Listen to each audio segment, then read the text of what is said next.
Shri Rajaram inter college Tariyari कराका Jaunpur online शिक्षा में सभी बच्चों का स्वागत है। बच्चों, आज का विषय है ग्रामर। आज का विषय क्या है? ग्रामर। क्या है? ग्रामर। क्या बच्चों? ग्रामर। ग्रामर कक्षा 10 के लिए। किसके लिए है? कक्षा 10 के लिए।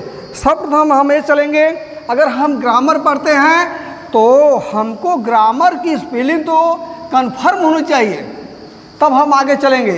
अगर हमको ग्रामर पढ़ते हैं, कोई पूछता है ग्रामर की स्पेलिंग नहीं आती है, कहने मतलब हमको ग्रामर नहीं आता है। आप जो है पहले ग्रामर के चक्कर पढ़ेंगे, हम ग्रामर की व्याख्या करते हैं, उसके बारे में बताते हैं, तब आगे चलेंगे। देखिए, ग्रामर पहले जिसको स्पेलिंग नहीं आता है छोटा कर देगा, ग्राम लिख देगा। क्या लिख देगा? ग्राम प्लस मर मिलाकर दोनों हो जाएगा आपका ग्रामर। ठीक बच्चों, ये छोटा भी हो गया, आपको लर्न भी हो गया। हमने कहा ग्राम लिख दिया, आगे उसी में तोड़ करके शब्द मर लिख दिया, ग्रामर। ग्रामर में क्या होता है? व्याकरण। क्या होता है? व्याकरण। ठीक, आपको अब कंफर्म हो गया होगा ग्रामर की स्पेलिंग लगभग जान गए होंगे। अब मैं चलता हूँ ग्रामर में क्या पढ़ाने वाला हूँ, उसकी बारी आती है। तो आज ग्रामर में आप लोगों को एक्टिव एंड पैसिव वॉइस पढ़ाने वाला हूँ। तो वॉइस दो प्रकार की होती है। एक्टिव वॉइस में वॉइस दो प्रकार की होती है। वॉइस दो प्रकार की होती है। वॉइस वॉइस वॉइस वॉइस माने वॉच। क्या होता है बच्चों? वॉच। क्या होता है? वॉच। लेकिन हमको वॉइस की स्पेलिंग नहीं आती है, तो उसको बारे में हम थोड़ा सा बात करेंगे। वॉइस की स्पेलिंग ओ कहते हैं ना, OIC, आइस जिसको बर्फ कहते हैं, OIC, यही वॉइस हो गया। आपको रटने के लिए, जैसे आप कहते हैं वॉइस की स्पेलिंग बताओ, आपको नहीं आती है तो आप बोलिए कि OIC वॉइस, दोनों मिला देंगे वॉइस हो जाएगा। वॉइस जो ग्रामर की दृष्टि से बच्चों दो प्रकार का होता है। नंबर 1 होता है एक्टिव। क्या होता है? Active and passive voice. अभी हमने आपको बहुत बारीकी से बताया है, वॉइस पे स्पेलिंग बारीकी से बताया है। आपको याद करने के लिए इसको भी अभी बता देता हूँ। आपको तो एक्ट करते हैं, आई भी लिख देंगे, एक्टिव हो जाएगा। एंड जानते हैं। पैसिव की नहीं स्पेलिंग आपको अगर आती है तो पास लिख देंगे। क्या लिख देंगे बच्चों? पास। क्या लिखेंगे? पास लिख करके इतना शब्द इसमें कट गया तो इसे सिप जोड़ देंगे। ओके, ये पैसिव हो गया। क्या हो गया? पैसिव। तो अब चलेंगे कि वॉइस दो प्रकार की होती है, active voice and passive voice. Active and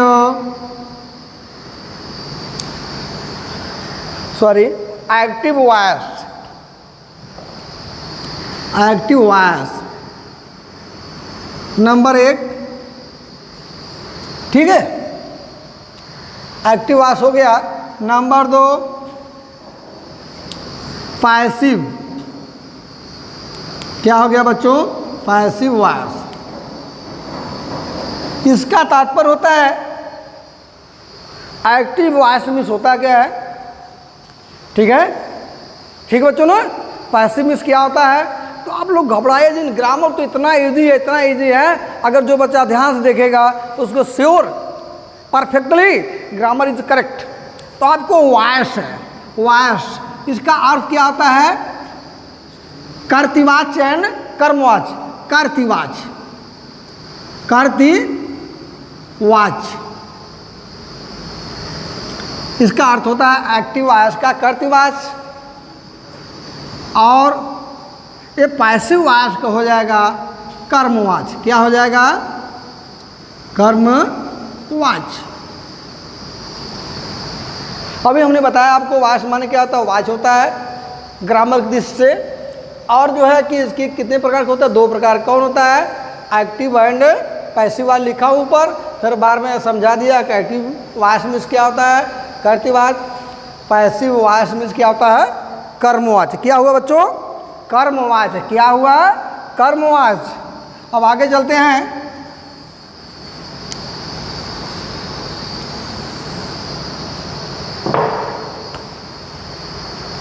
watch के कर्तवाच कर्मवाच में एक्टिव वाच में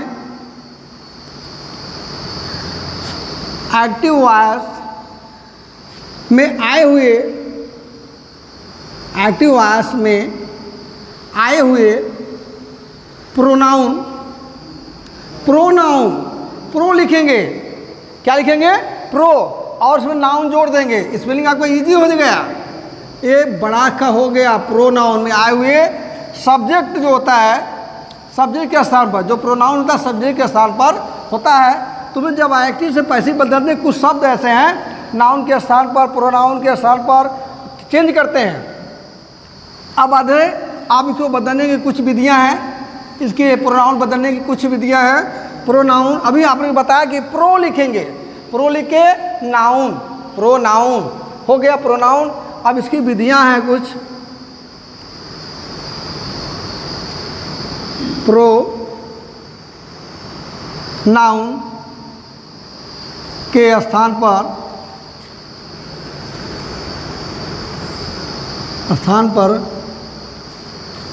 प्रयोग होने वाले शब्द, होने वाले शब्द। ठीक है बच्चों ने? अब देखिए, जब हम एक्टिव से पैसिव बदलते चेंज करते हैं तो सब्जेक्ट का ऑब्जेक्ट हो जाता है, ऑब्जेक्ट का सब्जेक्ट हो जाता है। तो कुछ आप सब्जेक्ट रहते हैं उसको चेंज करने की, कुछ परिवर्तन करने के लिए कुछ विधियां होती हैं। तो जैसे आई है, आई का हो जाता है, आई का हो जाता है मी, आई क्या हो जाता है? मी। ऐसे ही का हो जाता है हिम,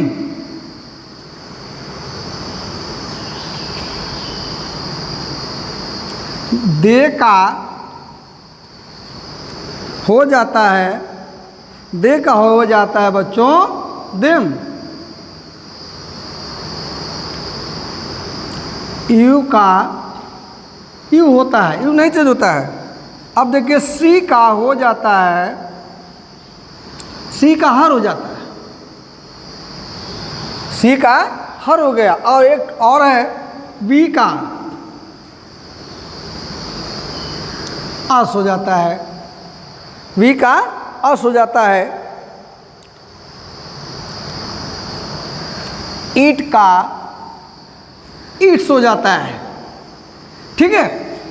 जब विषम परिस्थितियां आती हैं इनको चेंज करने के लिए हम प्रयोग करते हैं। बच्चे घबरा जाते, सर ये कैसे हो गया, कैसे हो गया, गड़बड़ हो गया। अब देखिए मैं एक ठो आपको उदाहरण देता हूँ इसका, पहले वाला का कि आएगा कैसे हो जाएगा, आएगा कैसे हो जाएगा, आएगा क्या होता है आपको समझ में हो गया होगा कि आएगा क्या होता है। एक एग्जाम्पल मैं दूंगा, देखा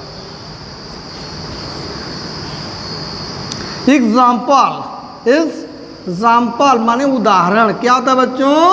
उदाहरण। क्या होता है? उदाहरण।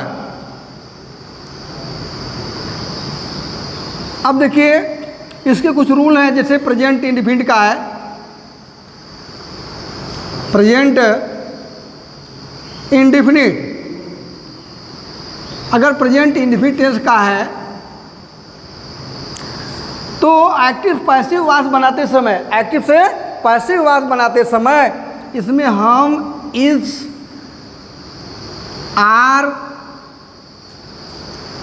एम क्या करते हैं? इज और एम प्लस वर्ब का थर्ड फॉर्म, यानी रोमन अंक में है वर्ब का third form plus by plus object, by plus object, object रख देते हैं। तो जब हम करेंगे, पहला मेरा एग्जाम्पल के नीचे देखिए, एक प्रथम एग्जाम्पल है I love him,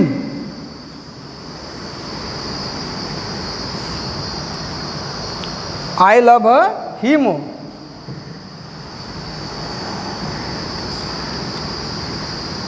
I love him. अभी हमने बताया है कि सब्जेक्ट का ऑब्जेक्ट हो जाता है, ऑब्जेक्ट का सब्जेक्ट हो जाता है जब जब चेंज करते हैं तब, हर स्थिति में। कहने मतलब कर्ता के जो स्थान पर कर्म होता है, हिंदी में कर्ता के स्थान पर कर्म होता है, कर्म के स्थान पर कर्ता हो जाता है, चेंज होता है, परिवर्तन होता है।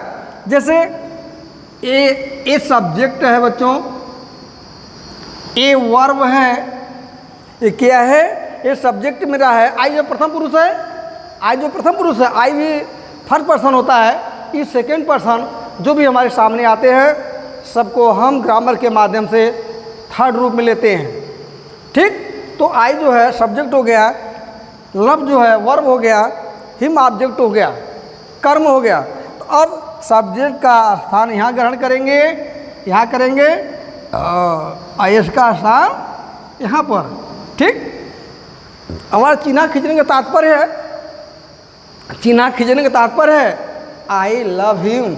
ये वाला शब्द यहाँ पर आएगा, ये वाला यहाँ पर। कहने मतलब सब्जेक्ट जो है ऑब्जेक्ट के स्थान पर जाएगा, ऑब्जेक्ट जो है सब्जेक्ट के स्थान पर उड़ता है। अब यहाँ से इसको खींचेंगे, हिम का क्या होता है तो हम आँख मूंद कर देख लेंगे, हम इस शार्ट में आएंगे। हिम का क्या हो जाता है बच्चों, तो हिम का हिम हो जाएगा, तुरंत परिवर्तन कर लेंगे। कुछ बच्चे घबरा जाते सर वहाँ पर तो हिम था तो आपने ही कैसे कर दिया, तो इसका रूल है, हम कहाँ कहाँ से चेंज करते हैं। आप देखिए वहाँ से ही रख दिए, ठीक, तो हमको देखते हैं कर्ता हमारा एक वचन है कि बहुवचन अर्थात सिंगुलर नंबर। आप लोग 6-7 में सर जी पढ़ाए होंगे, सिंगुलर मीन्स होता है एक वचन और प्लूरल माने होता है बहुवचन। तो सिंगुलर प्लूरल दो होते हैं, तो अंग्रेजी में दो ही वचन होता है, एक वचन दो वचन, बहुवचन नहीं होते हैं।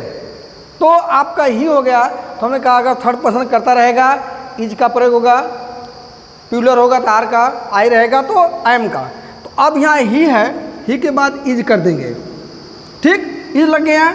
अब हमको बताना है क्रिया का थर्ड फॉर्म करना है, रूल में लिखा है क्रिया का थर्ड फॉर्म लव्ड। लव्ड हो गया, हमने लिखा वर्ब के बाद जो है थर्ड फॉर्म के बाद बाय लगाना है, बाय लग गया। इतना तो ये चेंज हो गया इसके साथ। अब अगर ये वाला शब्द जो है ऑब्जेक्ट जो है सब्जेक्ट के स्थान पर आया है तो सब्जेक्ट जो ऑब्जेक्ट के स्थान पर जाएगा बच्चों। अब क्या उसको इसको भी चेंज करना है, आई का क्या हो जाएगा, देखो लिखा है आई का हो जाता है, आई का हो जाता है, क्या हो जाता है, आई का मी हो जाता है। ओके, क्या हो गया, आई का मी। कैसे चेंज हुआ, अब कहे सर जी यहाँ तो आई था, यहाँ ही हो गया, यहाँ हिम था तो मी हो गया। लेकिन सबका बच्चों नियम है, सबका रूल है, कहाँ से चेंज होता है। आपको परिवर्तित करने की विधि अगर लर्न कर लेते हैं, बाय लर्न बाय हार्ट जिसको बोलते हैं, मतलब मुँह जबानी अगर याद कर लेते हैं आपको बहुत इजी हो जाएगा। ग्रामर बहुत बहुत वेरी वेरी इजी है, इसमें घबराने चीज़ नहीं है। एक बार और देखिए क्या है, कैसे है। हमने फिर बताया आई लव हिम, तो आप इसको पकड़ेंगे किस टेंस का वाक्य है। पहले सर्वप्रथम मेरा कार्य है ये पकड़ेंगे, तो इसका हिंदी निकालेंगे। आई माने मैं, लव माने स्नेह करता हूँ, प्यार करता हूँ, हिम माने उससे मैं उससे प्रेम करता हूँ। तो ता ती ते कौन टेंस में आता है, किस टेंस में आता है, ता ती जो होता है वो प्रेजेंट टेंस की डिग्री में आता है। तो हमने कहा कि अगर प्रेजेंट इंडेफिनिट टेंस का वाक्य बच्चों तो उसमें इज आर एम का प्रयोग होता है और वर्ब का थर्ड फॉर्म होता है प्लस बाय प्लस ऑब्जेक्ट होता है। तो हमने इतना जानेंगे। इसके बाद पर्सन परिवर्तन देख लेते हैं। यहाँ लिखे हैं प्रोनाउन है या पर्सन परिवर्तन के रूल है, पर्सन परिवर्तन के रूल हैं, कर लेते हैं। तो वहाँ पर देखिए हमने हिम का क्या हो जाता है, उल्टा होता है, हिम का ही हो गया। तब यहाँ पर ही लिख दिए। अब देखिए कि प्रेजेंट इंडेफिनिट टेंस का वाक्य जो सिंगुलर नंबर का होता है इज हो गया और वर्ब का थर्ड फॉर्म हो गया प्लस बाई प्लस ऑब्जेक्ट हो गया, प्लस बाई प्लस ऑब्जेक्ट। एक और उदाहरण दूंगा आपको, छोटा सा है, वो तो परिवर्तन की बात मैंने लेकर चला था, विदाउट परमिशन की बात है, विदाउट पर्सन का, विदाउट सब्जेक्ट का बात चलती है।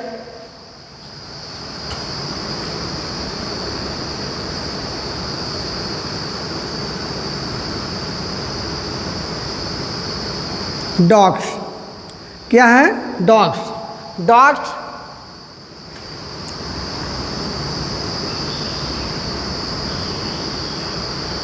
ईट। बच्चों डॉग क्योंकि ईट्स नहीं होगा, क्योंकि यहाँ प्लूरल नंबर हो गया, इसलिए एस या एस का प्रयोग नहीं होगा। Yeats an egg, EGG egg. अब देखिए अगर ऐसा शब्द कोई नहीं आता है तो आपको इसको परिवर्तन नहीं करना है, ए वाला शब्द यहाँ करेंगे। अब करने में ए वाले शब्द का मतलब समझ रहे हैं मेरी बात को ना? ऑब्जेक्ट को किसको करना है? ऑब्जेक्ट को, और सब्जेक्ट को वहाँ पर ले जाना है पीछे कर्म के स्थान पर। तो यहाँ से हो जाएगा एन एक्स, एन एग। अब ये तो प्लूरल था तो कुछ नहीं लगा, लेकिन यहाँ पर एन एग हो गया, मतलब इज हो जाएगा। एन एग इज इसका थर्ड रूप, इसका थर्ड ईटेन, ईट का ईटेन। जिन बच्चों को ईटेन की नई स्पेलिंग आती है उनको घबराने की जरूरत नहीं है, ग्रामर बहुत इजी है। आप सीधे लिखिए 10। 10 माने क्या होता है? 10। क्या होता है बच्चों? 10 होता है।